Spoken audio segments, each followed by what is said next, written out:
Now, with additional filming underway for The Mandalorian Season 3 by John and Dave, we also have, of course, other shows out there that are being worked on pretty much progressively, such as The Mandalorian Season 4, as well as the Ahsoka Tano TV series that, by the way, also will include a lot of heavy cameos in that show to come, which, by the way, Hayden Christensen is attached to the Acolyte series, or should I say to the Ahsoka series, and was at one point attached to the Acolyte before he was let go as a vision of Anakin Skywalker. This is Mike Zero. Make sure to subscribe if you are new to the channel for future Star Wars updates. Also, by the way, guys, make sure to drop a thumbs up on this video to support the channel. I thank you all so very much for the kind support. It is greatly appreciated. Now, if there's one thing I can say about Anakin Skywalker is that it is probably one of the most important and conflicted characters that you can really deal with in the Star Wars universe, right? This is the very character that had all of these different fears about his wife Padme and those fears becoming true, and how Palpatine used that to his own advantage to kind of twist his mind into becoming Darth Vader. I mean, it's a great story. I love the prequels. I love Revenge of the Sith. I love where everything goes with the character of Anakin. And say what you will about the Kenobi TV series, I know it's heavily flawed, but I believe the final fight between both Vader and Kenobi was pretty solid. At the very least, it was pretty solid. It could have been a lot better with better music, better shot choices, better camera styles, but I digress. Moving forward from all of this, what's been happening behind the scenes, of course, with all of these different Star Wars TV shows is that Disney and Lucasfilm's plan is to slowly and progressively increase the budget of each and every Star Wars TV show to make them more and more high quality. You know, you guys may very well sometimes notice that when you look at the Andor series, for example, it looks like a movie. It legit looks like a movie that is supposed to be in the theaters itself. So, moving forward from all of this, on top of that, alright, with both Hayden and Ewan signed on for multi-show contract deals with Disney and Lucasfilm to reappear as Anakin, Darth Vader, and Obi-Wan Kenobi, both Favreau and Filoni are excited to begin working with Hayden for the Ahsoka series by the end of this month that will stretch until the winter. Now, it's described that in a recent interview with actress Daisy Ridley, however, she went on to reveal some new truths about the sequel trilogy and actor Hayden Christensen, where Ridley went on to state the following to the fans. When I was working on 9, we had more than enough footage to make 2 movies. In fact, Chris Terrio, the co-writer, had wanted to make 9 into a 2-parter, like what they did with Harry Potter, but that was quickly shot down by Disney executives. One big story that was shot down by Kathleen Kennedy, one big story element was the return of Anakin Skywalker and all the Force ghosts appearing around me. We had filmed this beautiful and amazing scene with Hayden, at least somewhat, it wasn't completely finished, where we had Anakin's Force Ghost show up on Exegol with the others. It was such a heartwarming moment that was going to be the biggest moment of the film, and Hayden was having a blast. It was like having deja vu. Hayden looked just like as he did in Return of the Jedi's ending. I remember them doing some test shots with him having a wig on, but eventually this entire scene started to fall apart. Kathy wanted me to have my moment on my own, hence that I am all the Jedi. She didn't want my character to have obvious help from the Force Ghost visually speaking, I guess in a literal sense through power. They ended up just taking some of the dialogue from the scenes that Hayden worked on and filmed, and used that to their advantage to actually make that into a Force Ghost voice, which was so upsetting to me as a person. It was great actually meeting Hayden, but this to me really was a surprise. I was so excited to have a moment with more Force Ghosts that actually had my scene involved with Mark on that green world.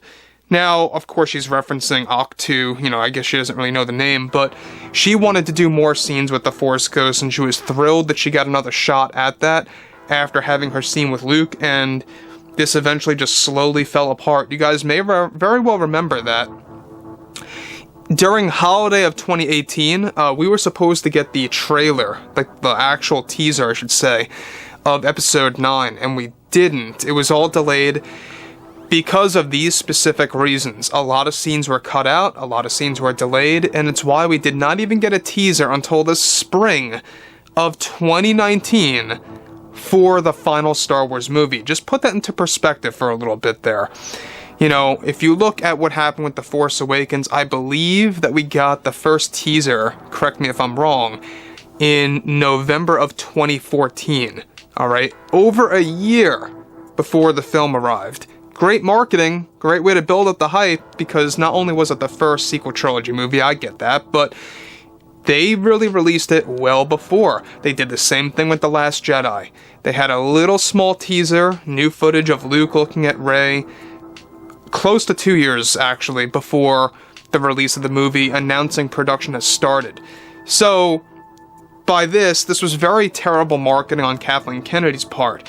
Now, moving forward from that, she goes on to say that they even had this whole theme dedicated for the Force Ghost appearances by John Williams, but Kathleen Kennedy felt the entire Anakin scene was going to take away my spotlight and would diminish the attention on me as one of the characters that destroys Palpatine on Exegol. I remember JJ did not agree with this approach, and even he himself wanted the Force Ghosts to all appear in their physical form to really show fans who is talking. The problem I have with the current scene is I am like, who is talking? Who is this and who is that? Even my friends who are diehard Star Wars fans did not know some of the character voices at times, so it was a bit of a letdown that we went from something spectacular to something like this, where you have to imagine what the Force Ghosts are doing around me without appearing to her really. But listen, it was the time of my life to work on that scene, even if we partially shot it and it was not finished in editing or post. It was still such a blast to see Hayden again, and to have at least have his dialogue thrown into the movie is also great things to hear. Now, here's the big deal about this before I move to the next thing here, is that the Rise of Skywalker itself, alright, we already know that everything related to the Rise of Skywalker was a mess when it came to post-production. They had so many different endings. It was actually quite overwhelming for the cast and the crew. They went through, like, who is Rey? Who can we really make her? Is she a nobody? Is she a Skywalker? Is she a Solo?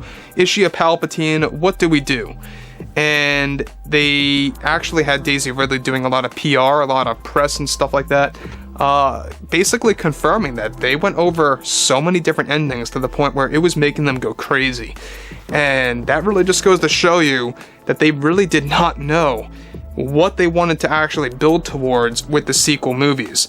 So, for obvious reasons, that's why the teaser was delayed from holiday of 18 all the way till April of 2019. The teaser, the very first shred of footage of episode 9. That's why it took so long. So, obviously Daisy Ridley, she's been more truthful lately, she's been a lot more talkative, and she isn't really being 100%, out there honest, I guess, because she is in the talks still with John and Dave to really reappear in the form of a cameo as Rey for future Star Wars TV shows. We talked about that a couple of months ago. We'll be talking about that a little bit later. So Rey is set to reappear in live action form in some way, shape, or form in a different era. We're not quite sure when, but it is actually happening behind the scenes. So, with that being said, Ridley confirming about the whole mess with the Force Ghost scenario. What do you guys have to say about all of that below in the comments? And if you guys did enjoy the content for today, make sure to drop a thumbs up on this video to support the channel. I thank you also very much for the kind support, and I'll catch you guys next time.